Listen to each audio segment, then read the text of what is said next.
Ni kukaribisha katika YouTube channel yangu. Ni Emmanuel Mpalie, Nutrition Specialist. Leo mada ambayo nataka kuizungumzia kwa kina na ambayo natamani kila mgonjwa wa kisukari anisikie popote alipo ni juu ya soda ambazo hazina sukari.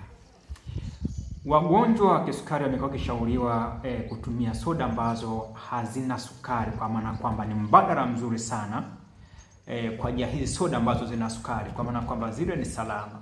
Sasa je, ni salama zile kweli ama ni hatari kwa mgonjwa wa kisukari? Kuna ukweli gani? Baadhi wamekuwa kiuliza kwamba mbona soda zile wanasema hazina sukari halafu ni tamu, lakini kuna wengine wanasema kwamba nikinywa zile naona kama sukari kidogo inapanda. Sasa hizi soda zimekaeje? Ukweli ni upi? Uhusiano uliopo kati ya hizi soda na ugonjwa wa kisukari, ni nzuri kwa mgonjwa wa kisukari ama ni mbaya? Basi kama uko interested na kufahamu mada hii, jua hii vinywaji ambavyo vinasema kwamba ni havina sukari, twende sambamba. Bila kupoteza muda, tuanze kama ifuatavyo. Vyakula vingi, wagonjwa wa kisukari wengi kwa hawana elimu nzuri ya lishe juu ya ugonjwa wa kisukari, wamebaki njia panda. Vinywaji ambavyo ni kama sehemu ya burudani katika maisha ya binadamu, navyo pia imekuwa ni mtihani kweli kweli. Wanajua kabisa soda za kada zina sukari, kwa hiyo zitapandisha sukari, kwa wanaepuka. Baada ya kugundua kwamba hizi soda ambazo kada ambazo zina sukari sio salama kwa mgonjwa wa kisukari, wataalamu wamekuwa wakishauri kwamba mgonjwa wa kisukari anaweza kutumia hizi soda ambazo hazina sukari. Mfano wa soda hizi ambazo ni mara nyingi wengi wanatumia ni kwa mfano kama Coca Zero, Pepsi Diet, Speed Zero. Zipo nyingi ambazo zote hazina sukari. Sasa hapa kuna vitu vichache ambavyo nataka niufahamishe wewe mgonjwa wa kisukari. Kwanza nianze kujibu swali ambalo baadhi wananiuliza, hivi ni kweli zile soda zina sukari ama hazina sukari? Ni kufahamisha kwamba zile soda ni kweli kabisa hazina sukari. Yaani sukari kabisa hizi hawajaweka kabisa, ni kweli, na kubana nao watengenezaji. Ni kweli kabisa. Lakini sasa mtu wengine anauliza, kama hazina sukari, kwa nini ni tamu?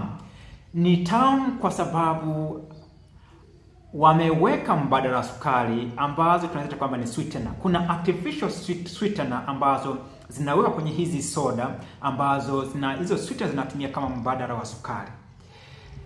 Artificial sweetener hizi mfano mzuri ni kama aspartame, kuna sucrose, kuna masuala ya stevia.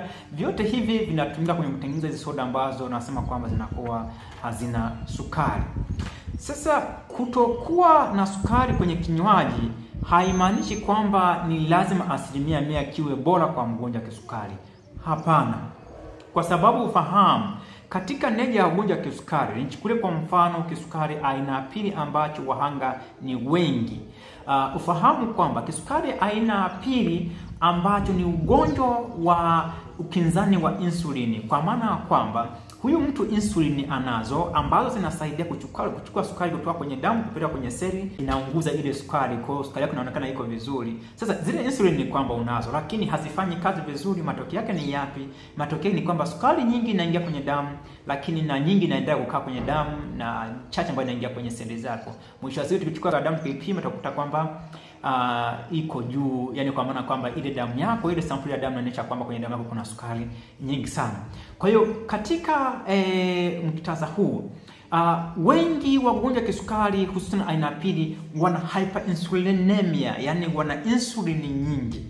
Na insulin zinakuwa nyingi katika maana nzima ya uchakataji wa sukari, uchakataji wa mafuta na protein, ni kwamba insulin inapokuwa ziko nyingi zaidi huwa zinazuia uchakataji wa mafuta. Ifahamike tu kwamba kisukari aina ya pili, mchawi ni mafuta. Mafuta ndio yanafifiza utendaji bora wa insulini, fatty toxicity.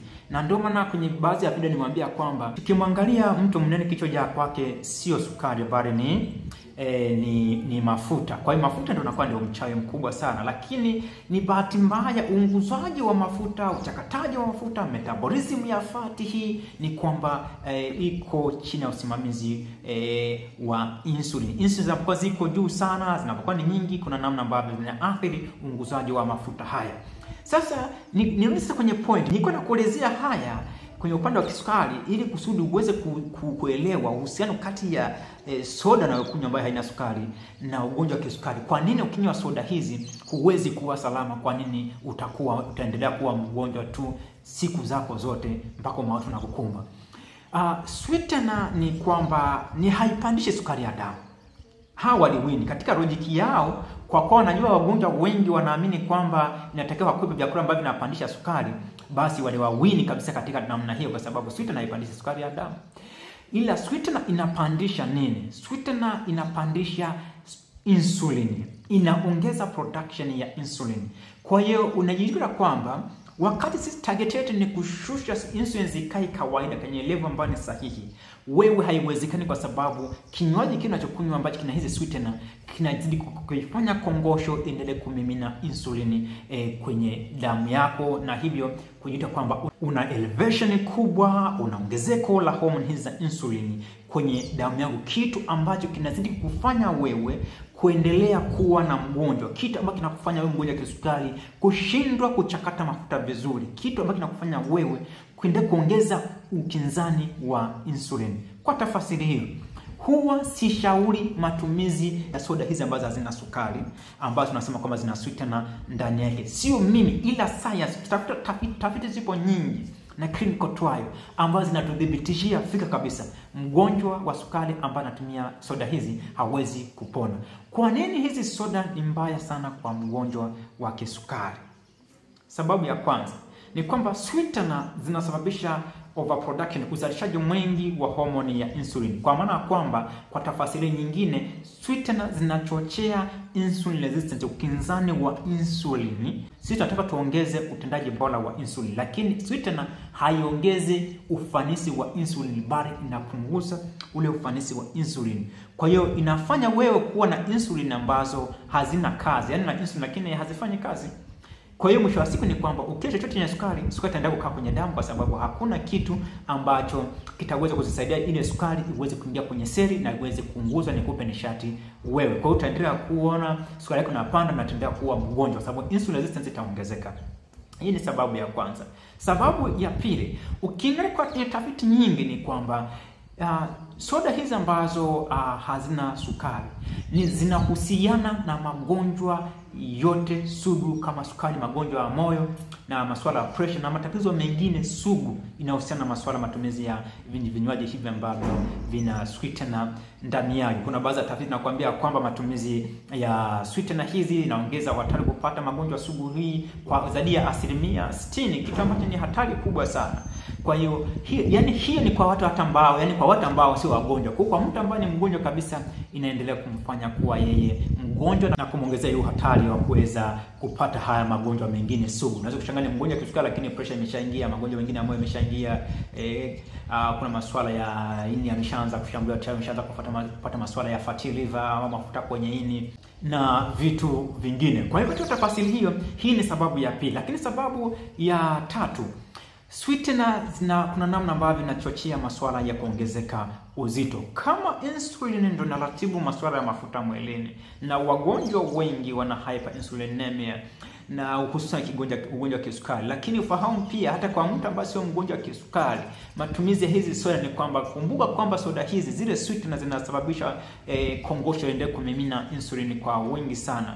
Kwa hiyo katika tafasiri hiyo, wana science inatuambia kwamba, tafiti zinatuambia kwamba sweetener zinachochea masuala ya weight gain, kuongezeka kwa uzito. Hivyo kwa mtu ambaye anawaza kupungua uzito na kwa mgonjwa wa kisukari, sio kinywaji ambacho ni salama sana. Swali linalobakia hapa ni kwamba sasa, kama hata hizi soda ambazo tulikuwa tunazitegemea kama mwokozi wa furaha yetu wagonjwa wa kisukari zimeshakatazwa kwamba sio nzuri, ninywe nini? Uhalisia haufichiki, na huu ndio ukweli ambao ni mchungu wewe ambao unanisikiliza, kwamba hakika kinywaji ambacho ni salama kwa mgonjwa wa kisukari ni maji tu, pamoja labda na chai, kwa maana kwamba hizi chamba tunakunywa mazingira ya nyumbani ambazo hata tunasema kwamba lazima tusiweke masuala ya sukari. Hivi ndio vinywaji ambavyo ni salama. Hivi vinywaji vingine ambavyo vimetokea viwandani ambavyo tumetengeneza wenyewe, tofauti na maji, sio salama kwa mgonjwa wa kisukari. Hatujawai kutengeneza soda ambayo ni nzuri kwa mgonjwa wa kisukari. Haijawai kutengenezwa. Mpaka sasa haipo.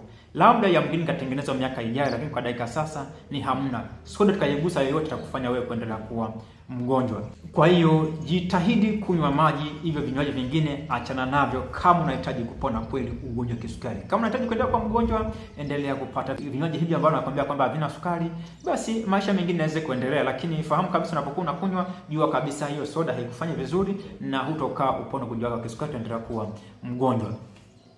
Najua wengi wa wagonjwa wa kisukari walikuwa hawafahamu haya.